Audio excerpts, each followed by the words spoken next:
Madam, shock induced hypnosis. What? നമുക്ക് ഇതുവരെ കിട്ടാതിരുന്ന break through. ഇരകൾ എങ്ങനെ സ്വമനസാലി ഒരു സ്ട്രഗിൾ പോലും ഇല്ലാതെ കൊലയാളികളുടെ കൂടെ പോകുന്നു. That mystery solved. They were hypnotised. നമ്മൾ കരുതിയ പോലെ അവരുടെ ശരീരത്തിൽ കണ്ട സോൾബിഡം എന്ന ഡ്രഗ് ഒരു ഉറക്ക ഗുളിക മാത്രമല്ല, വളരെ റെയർ ആയിട്ടുള്ള കേസുകളിൽ അതൊരു ഹിപ്നോട്ടിക് ഡ്രഗായിട്ട് യൂസ് ചെയ്യാറുണ്ട്. വോൾഫ് മാസ്ക് ധരിച്ചെത്തി അവർ അപ്രതീക്ഷിതമായി ഇരകളിൽ ഷോക്ക് ഉണ്ടാക്കുന്നു. അതോടെ ഇരകളുടെ ശരീരത്തിൽ ഏതെങ്കിലും രീതിയിൽ മുൻകൂട്ടി എത്തിച്ചിരുന്ന ഡ്രഗ് ആക്ടിവേറ്റ് ആവുന്നു. തുടർന്ന് ആ ഷോക്കും ഡ്രഗും മുതലെടുത്ത് അവർ ഒരു ഹിപ്നോവീലിന്റെ സഹായത്തോടെ ആ പ്രോസസ്സ് പൂർത്തിയാക്കിയിട്ടുണ്ടാകും. Highly inventive but dangerous. പക്ഷെ ശരത്ചന്ദ്രന്റെ കാര്യത്തിൽ ഈ ഡ്രഗ് ആക്ടിവേറ്റ് ആയില്ല. കാരണം അയാൾ ഓൾറെഡി അതിന്റെ കൗണ്ടർ ഡ്രഗുള്ള ബീറ്റ ബ്ലോക്കർ കഴിക്കുന്നുണ്ടായിരുന്നു. സോ ഹിപ്നോസിസ് വർക്കായില്ല. അയാൾ എതിർത്തു ഒരു സംഘടന ഉണ്ടായി. അതാണ് സംഭവിച്ചത്. മാഡം, നമ്മൾ ഡീൽ ചെയ്യുന്നത് ഒരു സാധാരണ സീരിയൽ കില്ലറുമായിട്ടല്ല. മനുഷ്യ മനസ്സുകളെ ഏത് രീതിയിലും മാനിപ്പുലേറ്റ് ചെയ്യാൻ കഴിയുന്ന ഇന്റലിജന്റ് ആയ ഒരു സൈക്കാട്രിക് ജീനിയസുമായിട്ടാണ്. അത് മെട്രോയിൽ കണ്ട പെൺകുട്ടിയാവാം, അല്ലെങ്കിൽ മറ്റാരെങ്കിലും ആവാം. Good deduction Anwar, very good in fact. പക്ഷെ കാര്യമില്ലല്ലോ. We are off the case officially. അത് മാത്രമല്ല അൻവർ, താനൊന്ന് ആലോചിച്ച് നോക്കിയേ. ഈ നാട്ടിൽ എത്രയോ പേർക്ക് സൈക്കോളജി അറിയുന്നുണ്ടാവും. എത്രയോ പേര് പല വഴി കൂടെ ഹിപ്നോട്ടിക് സ്കിൽസ് നേടിയിട്ടുണ്ടാവും. ഇവരെയൊക്കെ കണ്ടെത്താന്ന് പറഞ്ഞാൽ it's not practically possible Anwar. But yeah, it's a good piece of information. താൻ പുതിയ ടീമായിട്ടൊന്ന് ഡിസ്കസ് ചെയ്യുക. I'm helpless. മാഡം പറഞ്ഞത് ശരിയല്ലേ? എന്തോരം സൈക്കാട്രിക് പ്രൊഫഷണൽസ് ഉണ്ട്. പിന്നെ ഉറക്ക ഗുളിക സ്ഥിരമായിട്ട് വാങ്ങിക്കുകയും ഉപയോഗിക്കുകയും ചെയ്യുന്ന ആയിരക്കണക്കിന് ആൾക്കാരുണ്ടാവില്ലേ? ചിയേഴ്സ്.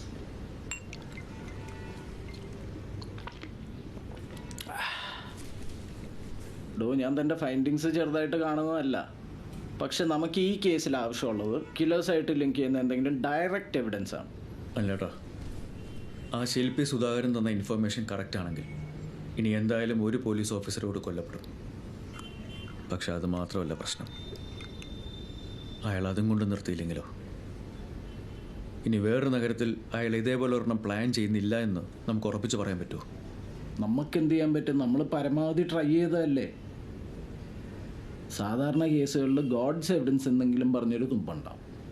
നമുക്ക് ഈ കേസിൽ അതുപോലും ഇല്ല.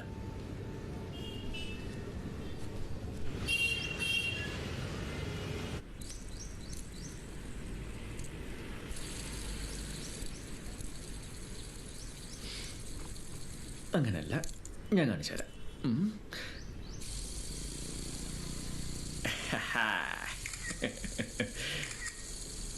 കണ്ടാ? ദാ മോളു, നോക്ക് നോക്ക് നോക്ക്. ഹൈ, നോക്കട്ടെ.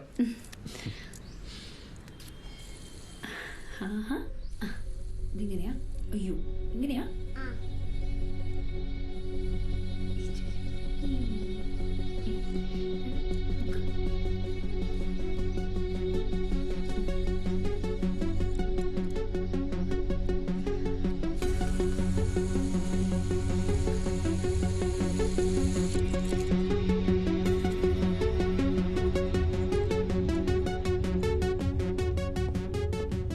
കിട്ടിയോ?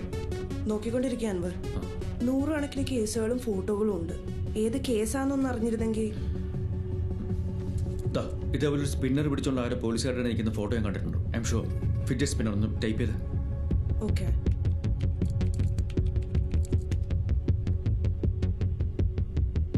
ഇല്ല അൻവർ, അങ്ങനെ ഒരു ഫോട്ടോ ഇതിനകത്തില്ല. അൻവറിന് തോന്നിയതാവും.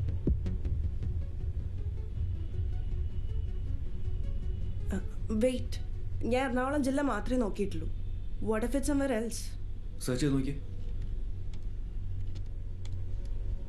ഒരു ഫയൽ വന്നിട്ടുണ്ട്.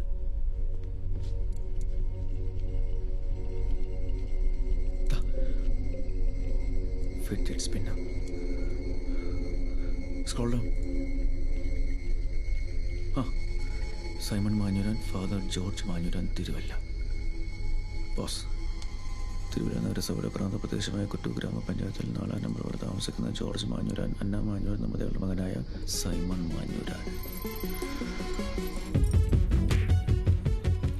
ചെറുപ്പം മുതലേ ഉൾവലിഞ്ഞ് ജീവിക്കുന്ന പ്രകൃതം.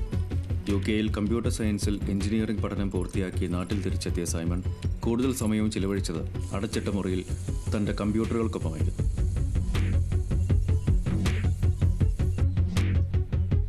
ഒരിക്കൽ തൻ്റെ ഡെബിറ്റ് കാർഡിൽ നിന്നും കണക്കില്ലാതെ കുറച്ച് പണം മിസ്സായ കാര്യം ശ്രദ്ധിച്ച സൈമണിൻ്റെ പിതാവ് ജോർജ് കണ്ടത് ഡാർക്ക് നെറ്റിൽ പണം കൊടുത്ത് ലൈവ് കൊലപാതക ടോർച്ചർ വീഡിയോകൾ കണ്ട് രസിക്കുന്ന മകനെയായിരുന്നു.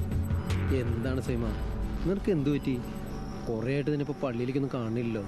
മകൻ്റെ മാനസിക പ്രശ്നം പരിഹരിക്കാൻ ജോർജ് മാഞ്ഞൂരാൻ തന്നാലാവും വഴികളിലൂടെ എല്ലാം